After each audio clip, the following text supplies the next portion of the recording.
أعوذ بالله من الشيطان الرجيم بسم الله الرحمن الرحيم ذلك الكتاب لا ريب فيه هدى للمتقين. Assalamualaikum warahmatullahi wabarakatuh. Hamdan wa syukran lillah ma ba'. Sahabat YouTube dimanapun berada, bagaimana kabarnya hari ini di hari ke-12 Ramadan 1441 Hijriah?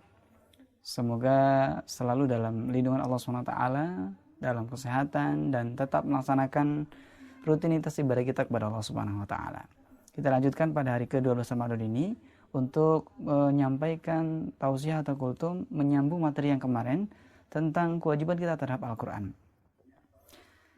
Beberapa poin sudah tersampaikan pada hari kemarin, saya ulangi lagi. Jadi kita sebagai umat muslim itu mempunyai kewajiban terhadap Al-Quran, karena sejatinya Al-Quran itu adalah firman Allah SWT, pegangan pedoman hidup umat Islam. Oleh karena itu kita berpunya kewajiban terhadap Al-Quran.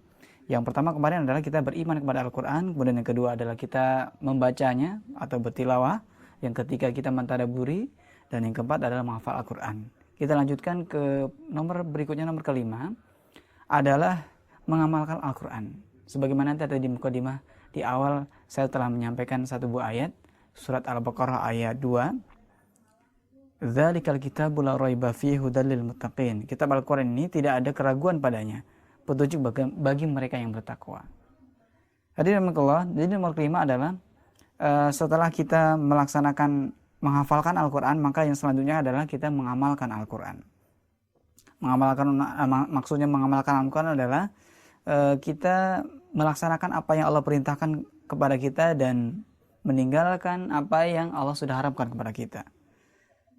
Di dalam Al-Quran sudah jelas tertulis apa-apa saja yang Allah haramkan kepada kita, apa-apa saja yang Allah larang kepada kita, dan apa-apa saja sebaliknya yang Allah perintahkan kepada kita.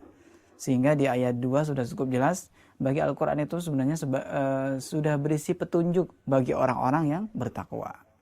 Hadirin Allah, kita lanjutkan. Kalau nomor 5 adalah mengamalkan Al-Quran, kemudian yang nomor ke-6 selanjutnya adalah mendakwahkan dan mengajarkannya. Kewajiban kita berikutnya adalah mendakwahkan dan mengajarkannya Al-Quran. Karena mengajarkannya menjadikan kita manusia terbaik dalam pandangan Allah SWT.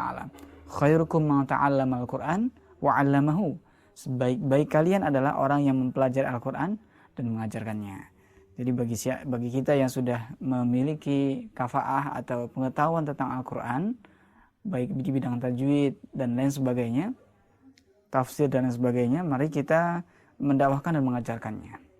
Kemudian yang nomor ke-7 adalah memperjuangkan dan membelanya. Kita juga berkewajiban memperjuangkan dan membela Al-Quran.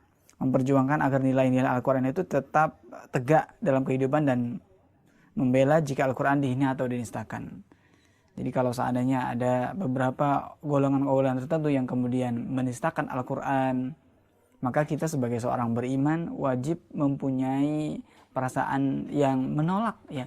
Sehingga beberapa hari yang lalu atau beberapa bulan atau tahun yang lalu pernah terjadi di negara kita Indonesia, karena satu ayat yang kemudian orang mempasalkan, menistakan Al-Quran, maka seluruh umat yang ada di Indonesia, walaupun tidak seluruh tapi sebagian besar umat muslim yang ada di Indonesia, menyuarakan suaranya untuk mengatakan bahwa tidak terima bahwa Al-Quran itu telah dinistakan. Allah berfirman dalam Al-Quran, ya ayyuhalladzina amanu in tansurullaha yansurukum wa yutsabbit aqdamakum. Hai orang-orang yang beriman, jika kamu menolong agama Allah, niscaya Dia akan menolongmu dan meneguhkan kedudukanmu. Quran surat Muhammad ayat 7. Hadirin Allah, kita lanjutkan kepada poin berikutnya. Nomor 4 adalah menerapkan dalam kehidupan bermasyarakat. Nah, kalau sudah semuanya kita lakukan, maka saatnya kita mulai dari diri kita mulai dari diri kita sendiri, keluarga kita, kemudian kita ajak masyarakat tetangga sekeliling kita untuk mengamalkan Al-Quran. Hadirin rahimakumullah, kita perlu berupaya menerapkan Al-Quran dalam kehidupan bermasyarakat dan bernegara.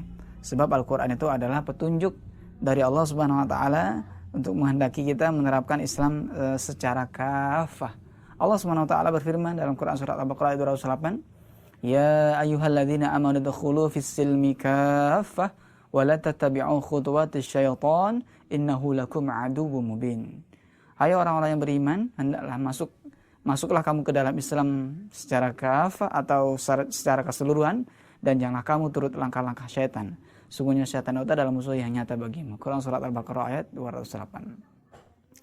Hadirin Ramadan ini menjadi momentum bagi kita untuk tetap melakukan amal ibadah, apa yang sudah disampaikan tentang kewajiban kita pada Al-Quran, mulai dari mengimani sampai dengan tadi mengamalkan, mengajak masyarakat sekeliling kita. Jika di Ramadan saja kita tentunya tidak mampu melaksanakan apa-apa yang tadi sudah menjadi kewajiban kita terhadap Al-Quran, maka tentunya akan sangat berat kita rasakan di luar Ramadan.